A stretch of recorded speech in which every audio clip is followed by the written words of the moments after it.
Transisi energi ala Jokowi hanyalah transisi beban krisis imperialisme dan sama sekali bukan transisi energi yang dikehendaki rakyat.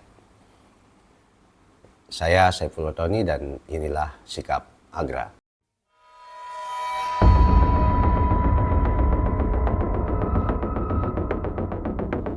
Terkait dengan masalah pendanaan, proses transisi membutuhkan dana yang sangat besar. Transisi energi membutuhkan proyek-proyek baru, artinya juga dibutuhkan investasi yang baru. Karena itu, dibutuhkan eksplorasi mekanisme pembiayaan yang tepat agar tercipta keekonomian, harga yang kompetitif, dan tidak membebani masyarakat. Tantangan ketiga adalah dukungan riset dan teknologi. Dalam transisi energi diperlukan peran ilmu pengetahuan dan teknologi untuk menghasilkan teknologi baru yang lebih efisien dan lebih kompetitif. Yang mulia, semua upaya tersebut membutuhkan pembiayaan yang besar. Negara-negara yang sedang berkembang tidak mungkin mampu melakukannya sendiri. Indonesia butuh investasi lebih dari 1 triliun US dollar untuk net zero emission 2060. Istilah transisi energi menjadi istilah yang banyak sekali dibicarakan oleh banyak kalangan belakangan ini dan bahkan menjadi pembicaraan dalam berbagai macam perdebatan termasuk dalam debat Capres dan Cawapres beberapa waktu yang lalu. Transisi menuju energi hijau. Bagaimana transisi energi Indonesia ke depan? Transisi menuju energi baru dan terbarukan.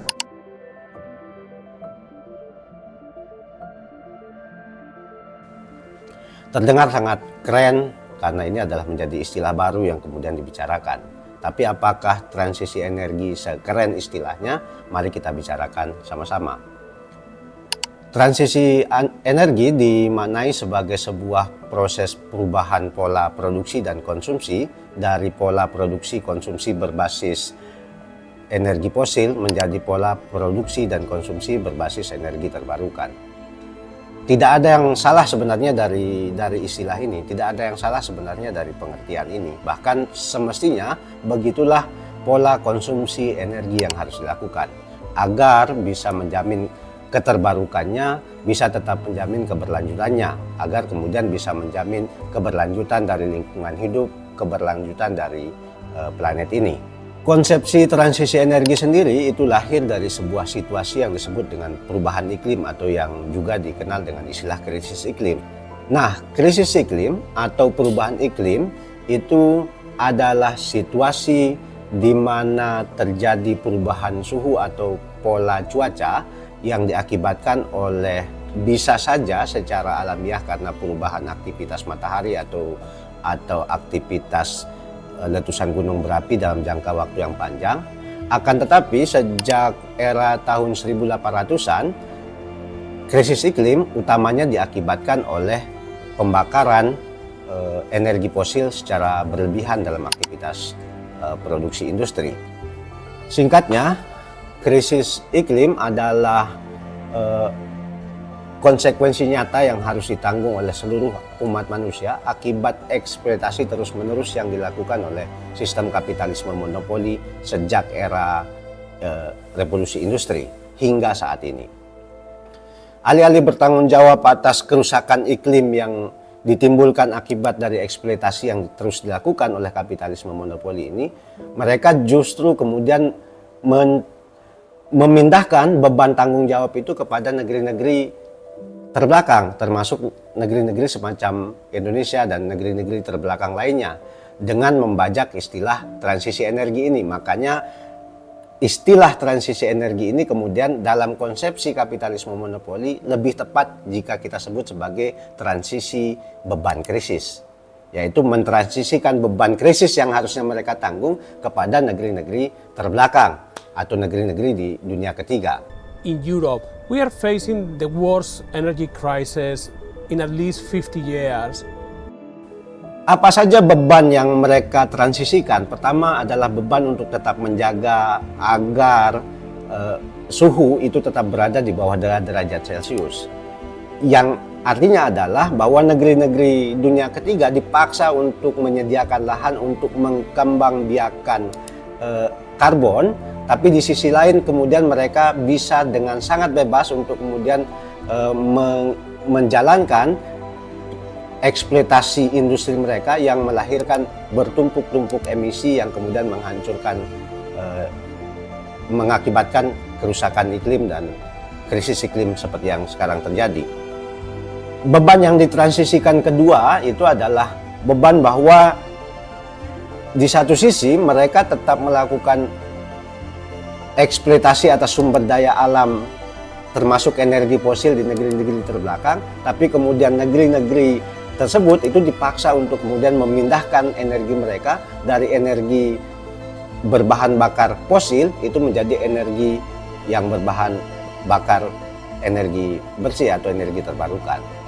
Yang ketiga, beban yang mereka transisikan itulah beban, tentunya adalah beban hutang dan investasi, seperti halnya pada umumnya kebijakan kapitalisme monopoli. Kemudian beban yang terakhir itu adalah beban yang mungkin banyak orang tidak menyadari, adalah bahwa melalui program transisi energi ini mereka memaksa agar negeri-negeri terbelakang membeli atau mengimpor teknologi-teknologi maju milik mereka yang sebenarnya adalah teknologi overproduksi agar kemudian tidak menjadi rongsokan di negeri mereka, seperti teknologi untuk pembangkit listrik, carbon capture storage, maupun kendaraan-kendaraan berbahan bakar listrik. Namun apapun yang dilakukan ini sesungguhnya kita juga memahami bahwa itu tidak akan sama sekali merubah situasi, tidak akan pernah sama sekali mengantarkan kita pada jalan keluar atas situasi krisis. Karena sesungguhnya krisis ini, apapun namanya, termasuk krisis iklim saat ini, itu diakibatkan oleh satu sebab yang paling utama, yaitu sistem kapitalisme monopoli itu sendiri.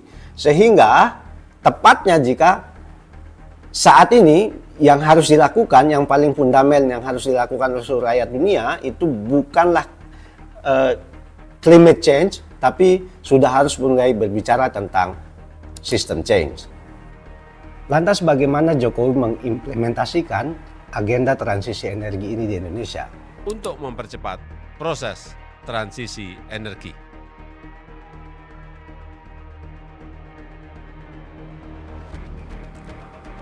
Agenda transisi energi di Indonesia oleh Jokowi diimplementasikan itu hanya dalam bentuk serangkaian aktivitas perampasan dan monopoli atas tanah. Bagaimana tidak, transisi energi oleh Jokowi diimplementasikan hanya dalam bentuk program suntik mati PLTU yang dalam kenyataannya itu adalah pergantian bahan bakar PLTU dari berbahan bakar batu bara menjadi berbahan bakar biomasa, yang itu nanti akan berkonsekuensi pada perluasan monopoli atas hutan-hutan tanaman termasuk kawasan hutan. Yang kedua, implementasinya adalah dalam bentuk pembangunan pembangkit listrik tenaga panas bumi yang dalam prakteknya adalah mengeruk sumber daya alam panas bumi yang ada di beberapa tempat. Yang ketiga adalah pembangunan dam-dam raksasa untuk pembangunan pembangkit listrik tenaga air. Selanjutnya adalah pembangunan pembangkit listrik tenaga surya hingga pembangunan pembangkit listrik tenaga nuklir. Dalam hal suntik mati PLTU yang dalam prakteknya adalah pergantian bahan bakar dari bahan bakar batu bara menjadi biomasa tadi, itu kemudian mengakibatkan banyaknya perusahaan-perusahaan hutan tanaman industri yang selama ini telah mempraktekkan perampasan tanah, menyumbangkan kerusakan lingkungan hingga meningkatkan deforestasi di Indonesia, itu mentransformasikan izinnya dari izin hutan tanaman industri menjadi hutan tanaman energi. Bahkan negara sebagai tuan tanah melalui perhutani juga kemudian mengganti di beberapa tempat itu mengganti tanamannya dari jati menjadi gamelina, menjadi kaliandra dan berbagai macam bentuk tanaman-tanaman kayu hutan tanaman industri energi. Kemudian juga berimplikasi pada terus meluasnya kawasan hutan yang sampai saat ini itu kalau tidak salah angkanya sudah mencapai angka 100 juta hektar dari 125 juta hektar yang ditargetkan. Monopoli tanah luas ini selanjutnya menjadi basis penanaman kayu-kayu energi yang kemudian diolah menjadi biomasa yang disebut sebagai biomasa. Tidak hanya hutan tanaman energi, bahkan konsepsi ini juga kemudian bisa berakibat pada semakin menguat dan meluasnya perkebunan sawit, karena cangkang sawit juga ternyata masuk di dalam salah satu daftar dari bahan dasar biomasa ini. Lain halnya dengan pembangunan pembangkit listrik tenaga panas bumi yang juga terus menjamur saat ini, bahkan salah satu pulau di wilayah timur Indonesia yaitu Pulau Flores juga oleh Jokowi ditetapkan sebagai pulau panas bumi yang kemudian berdampak pada pembangunan beberapa titik pembangkit listrik tenaga panas bumi, bahkan direncanakan sekitar 21 titik untuk pembangunan pembangkit listrik tenaga panas bumi ini. Yang tentunya ini juga akan melahirkan dampak baru, melahirkan dampak kerusakan lingkungan baru.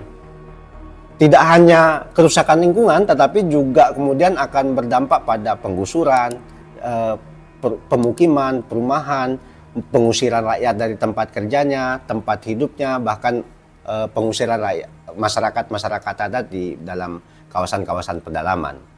Hal ini tentu juga berbanding terbalik dengan konsepsi reforma agraria yang juga diprogramkan oleh Jokowi. Walaupun reforma agrarianya Jokowi sudah kita nyatakan palsu, dan ini juga semakin menunjukkan betapa reforma agraria itu palsu.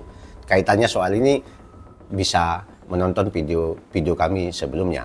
Konsepsi transisi energi ala Jokowi ini tidak hanya pada soal monopoli atas tanahnya, tetapi juga pada orientasinya yang sama sekali tidak sesuai dengan transisi energi yang dikehendaki rakyat. Karena transisi energi ala Jokowi hanya berorientasi pada semakin meningkatnya hutang dan investasi.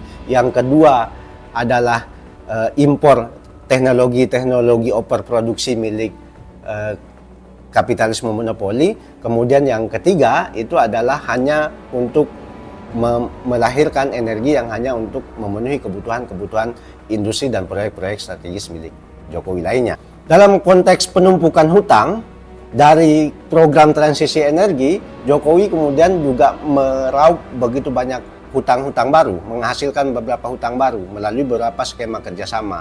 Misalnya ada skema kerjasama energi transition mechanism dengan Bank ADB misalnya, yang kemudian menggelontorkan dana sekitar 500 juta US dollar. Kemudian ada melalui skema kerjasama Just Energy Transition Partnership yang menggelontorkan 20 miliar US dollar, yang itu adalah bersumber dari negara-negara anggota IPG dan beberapa lembaga-lembaga finansial internasional yang semuanya terorganisasikan dalam Glasgow Finance for Net Zero, yang semuanya berporos pada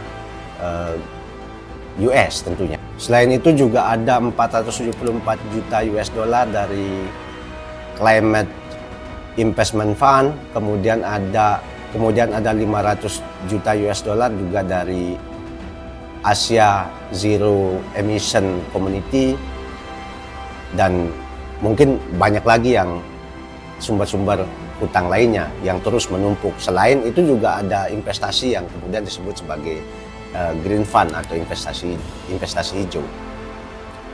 Selain itu, agenda transisi energi ini kemudian juga membuka ruang bagi impor teknologi maju yang sebenarnya adalah teknologi overproduksi yang terus diciptakan oleh negeri-negeri maju yang membutuhkan pasar. Maka memastikan program transisi energi ini dijalankan agar kemudian teknologi itu mendapatkan pasarnya, sehingga memaksa termasuk Jokowi itu mendatangkan teknologi tersebut.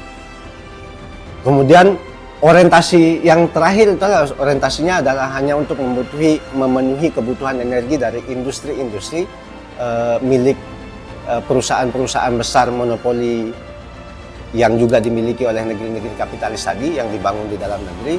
Selain itu juga untuk memenuhi kebutuhan energi bagi kawasan-kawasan industri dalam proyek strategis nasional Jokowi. Ini bisa kita lihat misalnya bagaimana pembangunan kawasan-kawasan pariwisata di beberapa tempat yang juga kemudian bersamaan dengan pembangunan pembangkit listrik tadi itu. Nah, semuanya itu bertolak belakang dengan industrialisasi nasional yang menjamin kemandirian, sehingga program transisi energi yang dijalankan oleh Jokowi ini sama sekali kemudian akan menghambat lajunya industrialisasi nasional. Kalau tadi dalam konteks basis monopolinya atas tanah menghambat reforma agraria sejati, dalam konteks orientasinya ini juga menghambat industrialisasi nasional. Kesemuanya ini tentunya akan semakin berdampak buruk pada penghidupan rakyat. Rakyat akan kehilangan tanah, rakyat akan kehilangan pekerjaan, kemudian akan terjadi dampak yang sangat buruk terhadap kerusakan lingkungan. Jadi sehingga transisi energi yang dilakukan ini bukan kemudian menjadi jalan keluar atas situasi krisis iklim, tapi justru akan semakin memperparah krisis iklim, bahkan justru akan mengakibatkan krisis pangan. Karena perampasan tanah, kerusakan lingkungan sudah pasti akan mengakibatkan tidak hanya krisis iklim, tapi juga akan mengakibatkan krisis pangan. Nah, bagaimana semestinya transisi energi yang semestinya harus dijalankan? Pertama, tentunya harus berhitung benar tentang bagaimana kebutuhan objektif rakyat atas energi, sehingga energi yang dibangun, energi yang diciptakan harus didasarkan pada kebutuhan objektif rakyat. Yang kedua, dia harus bersandar pada basis utamanya, yaitu reforma agraria sejati yang kemudian dinaikkan lebih maju menuju industrialisasi nasional setelah melalui serangkaian mekanisasi dan kolektivisasi pertanian. Dalam hal pendanaan agenda transisi energi ini, yang harus didorong sebenarnya bukanlah hutang dan investasi, tetapi yang harus didorong adalah dana-dana pertanggungjawaban dari negeri-negeri kapitalis sebagai pelaku utama dari kerusakan lingkungan, pelaku utama dari lahirnya krisis iklim ini. Maka merekalah yang harus bertanggung jawab penuh, termasuk mensupport pendanaan yang tanpa kompensasi untuk kemudian mentransisikan energi. Hal-hal inilah yang kemudian bisa dilakukan sehingga transisi energi itu bisa menciptakan transisi energi yang mandiri dan sama sekali menghindari transisi energi yang monopolistik dan bergantung tetap pada negeri-negeri kapitalisme monopoli. Oleh sebabnya, transisi energi semacam yang dijalankan oleh Jokowi saat ini harus dihentikan dan tidak boleh dilanjutkan oleh rezim siapapun yang akan berkuasa berikutnya.